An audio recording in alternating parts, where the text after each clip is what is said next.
So a number of you have asked me about my creative process, how I come up with ideas, how I do the creative direction for shoots, what that's like.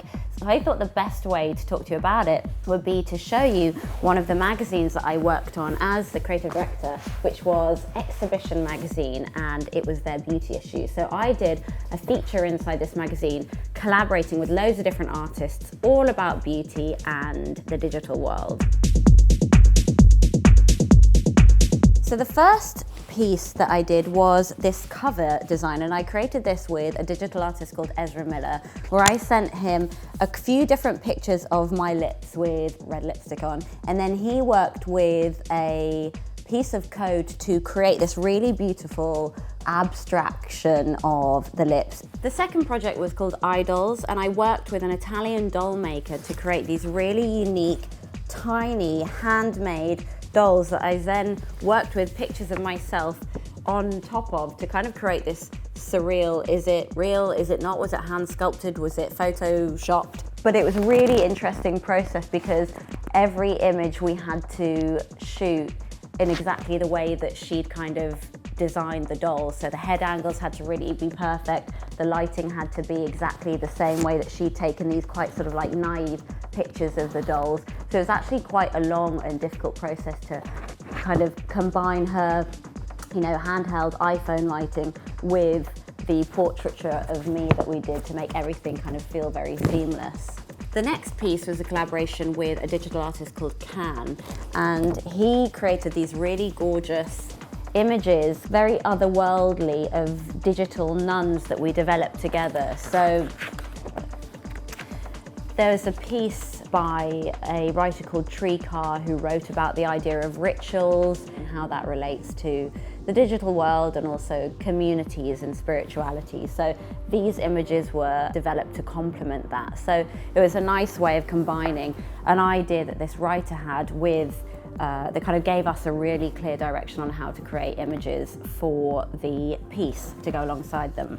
The next piece was made initially for a collaboration I did with Byredo and with a studio called Actual Objects, where we wanted to create a two-dimensional face that was splattered with makeup in a very kind of abstract way. I think we used an image of a man that we flattened out and then added really quite carefully the makeup elements in post-production. This flat plan is also how, when you're building a face or a person in 3D, you'll work with this flat plan and then you'll kind of build it around the 3D elements. So you initially work with almost like a 2D texture and then you wrap it around the 3D body. So in this case, we didn't do any wrapping, we just worked directly onto the flat plan of the face. This next piece was an interview with Walt Paper, who is a very well-known and well-respected artist and club kid from the 80s in New York. And this was really just an in-conversation with him and talking about his feelings about identity and kind of what club kid culture was like back then and kind of how our shifting ideals of conformity and identity have changed over the years in relation to social media and pressures from society, how things can be very polarizing now when they at one point would have brought people together in terms of culture and community and sharing, and how that's changed. Before we launched this issue, I was working with an artist called Ben Cullen Williams, and we decided to ask my followers on Instagram to send pictures of themselves in 3 different ways. So manipulating your face with your hands, so like doing something like this or like this, pulling a face with no hands, pulling a face, overdrawing your lips with red lipstick, and then marking an area of your face with a red lipstick. So this project was all about machine learning. So after everybody sent in their pictures, we basically taught the computer to recognize what a human face was.